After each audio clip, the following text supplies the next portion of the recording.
We want to know what exactly we should do from number 1 to 15 regarding nutritional supplements, herbs, medicinal mushrooms, or any plant things.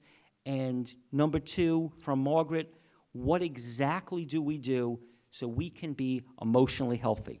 So if each of you would answer this question, that would be great to start. So are you going to ask one question at a time, or would you? That was the basic question. If each of you could try to, Let's go down a list. try to make it as crystal clear as you can of what it is so we could go home and know exactly what the recipe is. We never want to have a health issue. Tell us how to do that with nutritional supplements and plants and herbs. And when you go to speak, push the button.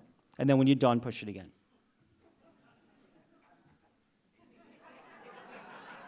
I'm going to start. So I'm going to start with emotional health here.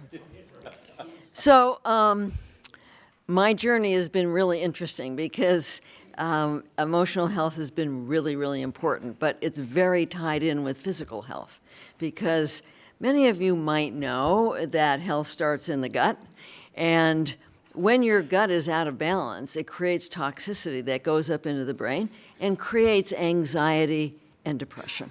So when I work with clients, I find out how they're eating. I'm sure many of you know, if you've asked your friends, how do you eat? I ask my clients, how do you eat? And they say, oh, my diet's really good. And then I say, well, tell me about it. And it's horrible. And so I know that they can do all the things that I ask them to do on the emotional level, but if they're not taking care of their gut on the physical level, and I'm going to let you guys talk about that a lot, they're not going to get anywhere. So that's basic, is taking care of your gut and eating, of course, really clean, really healthy. So let me talk about the emotional aspect.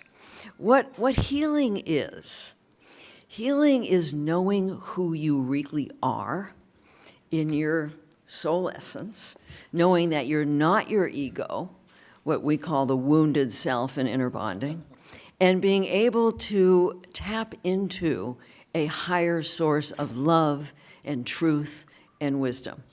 And so the very first step, Stephen wants steps, very first step in emotional health is to move beyond avoiding your feelings. How many of you do all kinds of things to avoid feeling your feelings? Oh, come on. Come on. Everybody does things.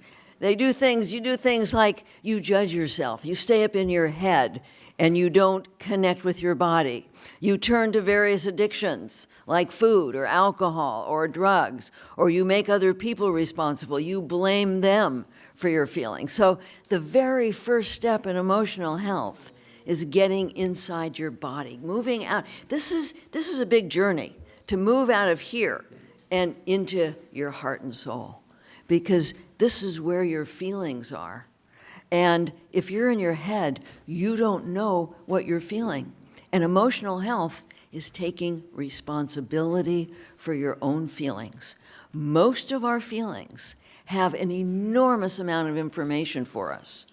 And it's very sad that most people have learned to put a lid on their feelings. And once they do, then they don't want to feel them, and they avoid them with things like junk food. I mean, how many of you have at one time or another, maybe not now, been addicted to sugar or other forms of processed food and junk food? You don't have to raise your hand. You don't have to. But many people have been. There's emotional eating. That's what it's about. Emotional eating is about avoiding responsibility for your feelings.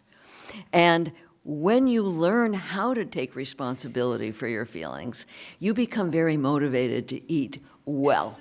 You become very motivated to create a healthy body for your soul to live in. You become very motivated to learn about who you really are inside. And this is what I teach. So step one is getting into your body, using your breath, using meditation to get present in your body.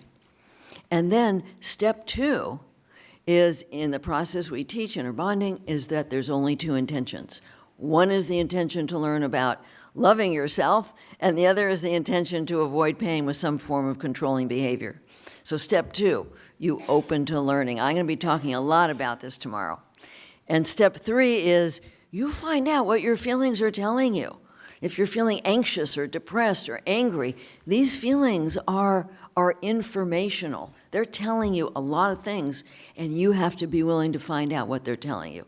Again, we're going to talk about that tomorrow. And then step 4 is that you're willing to learn how to open to a higher source of love and wisdom and be asking, what's loving? What's loving to me? It's one of the most important questions that you can build into your life moment by moment is what is loving to me? And then step 5 is you take that action. What's loving to you, like you would for a child? And then step 6, you tune in to how does that feel? So that is what I'm going to be going in a whole lot tomorrow. Thank you. And by the way, I started on this process when I was 22 years old. That was 58 years ago. I'm 80 years old now. And I am in fantastic health with fantastic vitality. So I got to tell you, I know what I'm talking about.